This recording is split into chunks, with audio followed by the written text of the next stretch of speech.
The CFPB's lawsuit against Experian has yet to be dismissed. So I'm going to show you exactly how people who've been picking up the Experian Wave Kit have been getting their collections deleted from their Experian credit report and their Equifax credit report and their TransUnion credit report utilizing consumer law with a twist. In order for you to really understand how you're going to leverage the CFPB Experian lawsuit loophole, you have to start back from the beginning, which is when the CFPB first sued Experian for their sham investigations.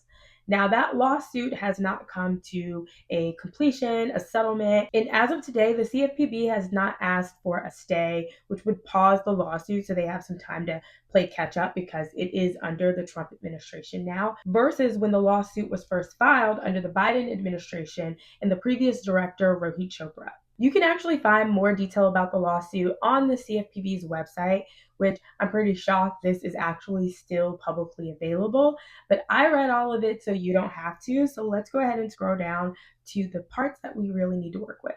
So we can see here the 2 points of their argument, which are going to be the sham investigations that failed to properly address consumer disputes and improperly reinserting inaccurate information on consumer reports. Both of these things have their own process. There is a process to reinsert accounts back onto the credit report, and there's a process that the credit reporting agencies have to follow when they receive a dispute. Their internal standard operating procedures might be different because Experian, TransUnion, Equifax, they don't work together. They're their own separate companies. All of their practices have to meet the standard of the FCRA laws, or they are going to be in violation of them, which could lead to lawsuits just like this. So, inside of the way that the Experian Wave Runner letters are actually written, they are written on the basis of these 2 arguments, plus some of the arguments that are very similar and also not mentioned in the Experian lawsuit that are actually mentioned in the lawsuit against Equifax that they did end up coming to a completion, which resulted in a settlement. Now, when we talk about consumer law, you are probably thinking that you have to learn all of these statutes for federal and state because your state has their own consumer laws that the credit reporting agencies need to be following as well, which is why you might see attorney generals in your own state filing lawsuits against these 3 credit reporting agencies, as well as debt collectors and sometimes creditors who are not handling processes that are in place and required by law with the constituents in that particular state. This is likely where you might be getting tripped up because you are probably not a lawyer. Neither am I, and this is not legal advice. But there are 2 ways that you can look at consumer law. And the second way that I'm going to tell you about is actually the way that I go about implementing consumer law into the letters so people can start to actually get deletion. So the first way is using the law itself, and this is the one that people typically tend to use. It's fairly easy. It's the law. You're either following the rules or you're not. So if the law says maximum accuracy, then they have to abide by maximum accuracy. If the law says that this shouldn't be on here longer than 7 years, if it's negative, then by 7 years, they need to be working to take those things off of your credit report. And it's their responsibility to have the proper procedures in place on the back end so those accounts are falling off. Then there is using consumer law with factual disputing, but focusing on the law that's actually in play. What do I mean by that? So we've already seen the CFPB successfully sue Equifax. We've seen them sue TransUnion before, despite the fact that the Trump administration's new CFPB leadership has dropped the enforcement of that previous lawsuit. They were sued and sued successfully at one point. Now we're seeing the CFPB lawsuit with Experian. They are now actively using consumer law, and it's showing up in these arguments.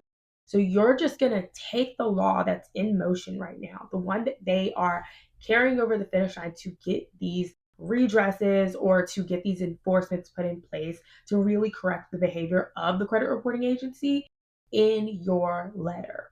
Now, what ends up happening in the end is that that corporation has to pay millions of dollars. Either that money goes into the fund because they're fined, or in certain instances, that money goes back to the consumer in the form of redress, which is how we get those sweet CFPB checks. Now, you might be concerned about the fact that the CFPB has seemed to shut down, and we have already seen in the past week or so 80% of the complaints through the CFPB portal have not been sent over to the company that is named in the complaint. So you might be wondering, well, Jasmine, how should I send my disputes over?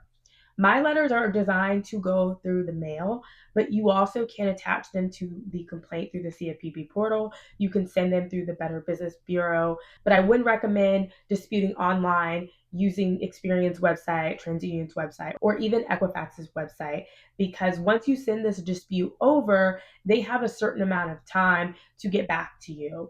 And because you can't control that platform, you never know. That's why I just recommend certified mail, CFPB, or the Better Business Bureau. Just keep in mind, the Better Business Bureau is not a federal agency, so they are not a watchdog the way the CFPB is.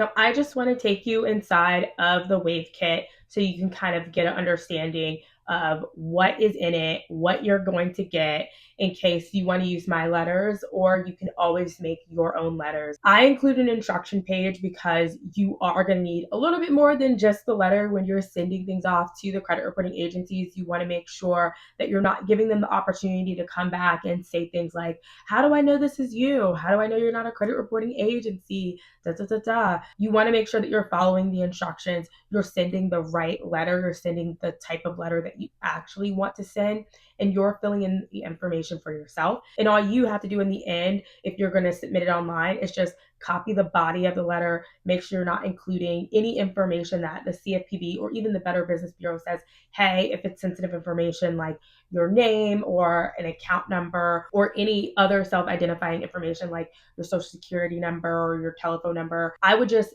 put X's. I don't care how many X's you put 4, 5, 10, but just make sure you're not including any of that information into where your complaint could potentially be shown to millions of people who are also going on these sites to complain. And just remember, even if they come back and they say something like, we verified it with the creditor, get out of our face, that is not where you stop. You never stop just because you got a dispute response of verified. You always escalate from there because that is how the FCRA is written. It's like a blueprint for you to be able to keep disputing. They are inaccurately reporting information on your credit report, and that is dragging your credit score down, is making you look like you are not credit worthy. They are ruining your reputation that you need to be intact for you to go out and get additional lines of credit, get a mortgage, get an auto loan, maybe get a new credit card because you need travel points to get out of here. But whatever it is, just don't give up. And if you like credit repair tips and credit building hacks, make sure you hit the subscribe button.